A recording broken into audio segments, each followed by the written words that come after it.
Today on Real Pilates, we're going to give you the chemical breakdown of what happens when you become stressed. So, the amygdala part of your brain, that is the emotional part of your brain, sends a signal to the hypothalamus, which is the control center of your brain.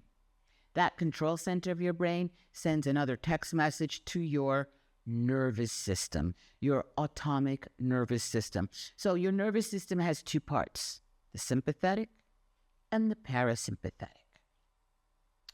The sympathetic is the gas pedal of stress, and that lifts your blood pressure, it lifts the heart rate, it lifts your breathing rate, it gives you that release of hormones that come out. So your security that's threatened sends a signal after it goes through all of those things, and the hormones of your on your adrenals start to release adrenaline, and then that starts another cascade of hormones that end up with that cortisol being released.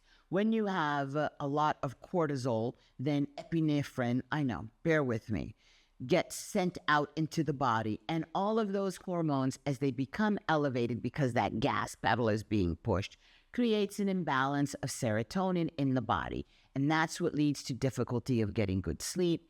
And that's what starts to slow the digestion, and it triggers and stores fat in the body because you're under stress. The body says, I don't know if we're going to have food tomorrow, so your body will store fat because you are stressed. And so this is when you say, oh, I have high cortisol, I have stress, I'm gaining weight.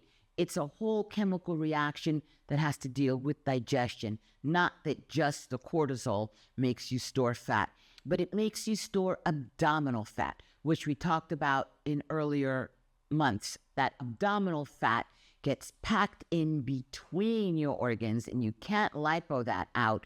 And that abdominal fat now creates a whole downward spiral of slowing down the metabolic rate, of stressing the body more, of bringing the abdominal out. It stresses the heart, and so on and so forth. So that sympathetic nervous system is the gas pedal that does all of this. The parasympathetic is the one that we need to appeal to, that is the brake that will help stop this stress. So when you have that prolonged stress, the HPA axis, which is just a combination of the pituitary, the adrenal, and the hypothalamus glands, gets sent off into space, and that's what starts that whole raging of hormones in the body. Now, I'm not even adding the hormones that can happen if you're having PMS and then stress. Oh, watch out. Yeah. So the parasympathetic nerve is going to be the one that is the brake. You have to bring the emotions in, and the key to this is really the breath that will give a signal to the heart and to the brain, because the heart and the breath work together. The heart is hung on the ninth rib. It's the only organ that is not laying. And hanging on the heart is the diaphragm. So those two, the breath and the heart, work together. So if you start to slow the breathing down, it will slow the heart rate down, which will bring the blood pressure down, which will stop the surges of hormones.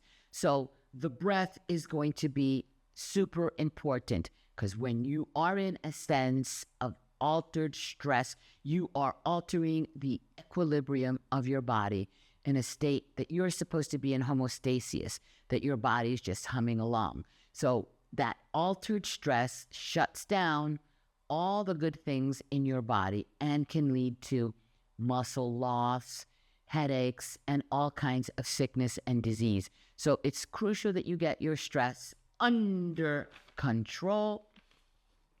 And we're going to talk about that coming up next. So there are some wonderful things called adaptogens, and I'm going to give you a list of primary and secondary ones that are really going to help you combat stress, along with the other things we've talked about.